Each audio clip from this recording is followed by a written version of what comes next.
আবারও একটি নতুন দিনে নতুন সুরে নতুন একটি এসএসসি বোর্ড কোশ্চেন সলভ ক্লাসে আপনাদের সকলকে স্বাগতম। তো চলেন আজকে আমরা আর দেরি না করে ক্লাসটি শুরু করে দিই। এখানে আমি 2024 সালে সিলেট বোর্ডে এসএসসিতে একটা বোর্ড কোশ্চেন এসেছে। এই বোর্ড কোশ্চেনটা আমরা সলভ করব। এখানে কি বলা হয়েছে, 5 × 3^x+1 এই -14 × 3^x A divided by 3^x এর মান কত, এটা আমাদের বের করতে বলা হয়েছে। তো আপনারা যারা এসএসসি 26 এবং 27 ব্যাচ তাদের জন্য কিন্তু এই কোশ্চেনটা খুবই গুরুত্বপূর্ণ। এখন চলেন এই কোশ্চেনটা আমরা সলভ করি। এখানে যেটা বলা হয়েছে, মানে কোশ্চেনে যেটা দেওয়া আছে সেটাকে আমরা লিখি।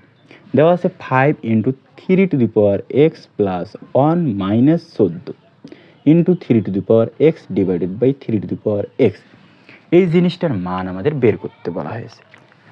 তো আমি আপনাদেরকে বারবার করে বলি যে যখন আপনারা একটা ম্যাথ সলভ করতে যাবেন তখন প্রথমে আপনারা দেখবেন যে ওখানে কোন জিনিসটা করলে আমার এই পুরো জিনিসটার সমাধান হবে।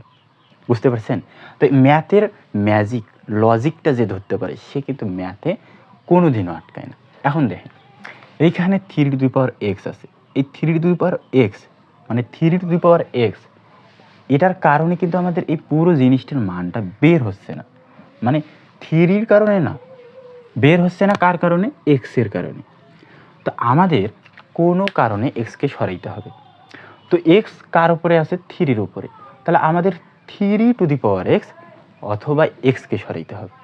তো আমরা 3^xকে যদি সরাইতে পারি তাহলেই তো আমাদের এই পুরো জিনিসটার মানটা বের হয়ে আসে। তো আমরা চলেন 3^x এটাকে সরাই ফেলি। নিচে আছে 3^x থাক, এখানে আছে 5 থাক। এইখানে এই জিনিসটা দেখেন, এই বক্সের ভেতরে যেটা ছোট্ট করে দেওয়া হয়েছে সেইটা দেখেন, দেওয়া আছে কি 3^x+1।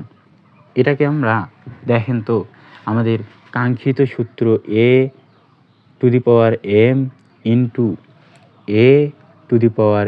= a^m+1 এই পুরো জিনিসটার মতো কি দেখায় দেখেন তো। তো এই জিনিসটা সমান কি এই জিনিসটা লেখা যায়? যায়। তো এই যে এখানে দেখেন এই জিনিসটা সমান কি আমরা লিখতে পারি 3^x × 3^1 লিখতে পারি? অবশ্যই লিখতে পারি, না লেখার তো কোনো কারণ নেই। তো আমরা সেইটা লিখি এখানে 3^x × 3^1 -14 × 3^x।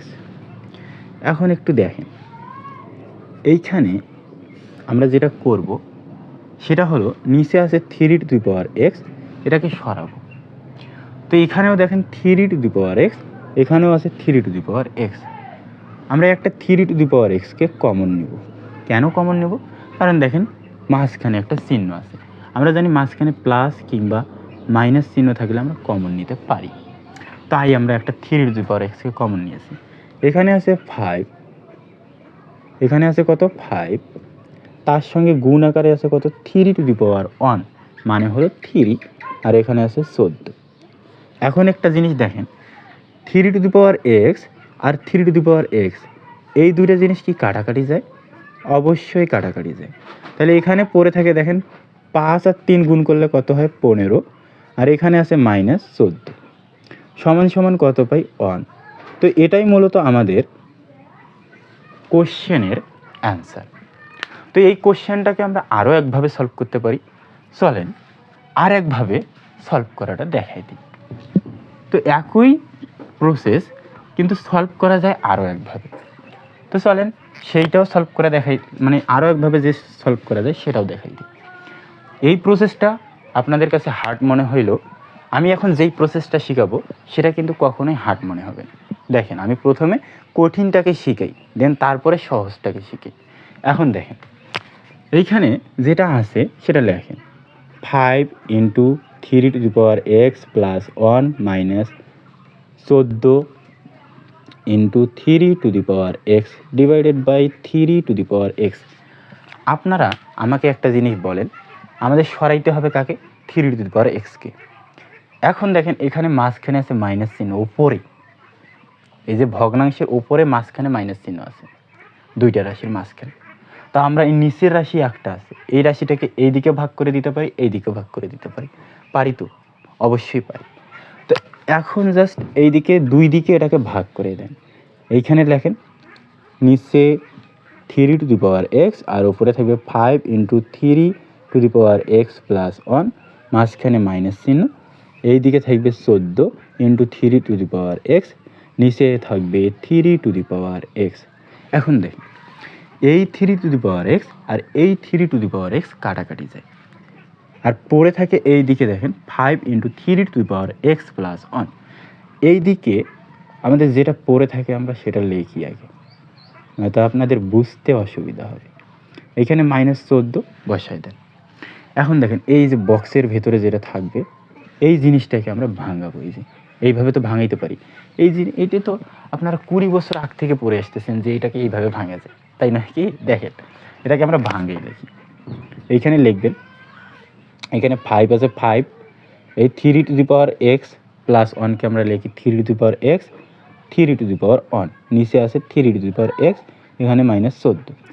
দেখেন এই 3^x আর এই 3^x কাটাকাটি যায়, তাহলে এখানে আছে 5×3 -14 মানে কত? দেখেন এখানে 3 পাশে কত হয়? 15 -14 সমান কত? 1। এটাও আমাদের অ্যান্সার। তো এইভাবেও এটা সমাধান করা যায়।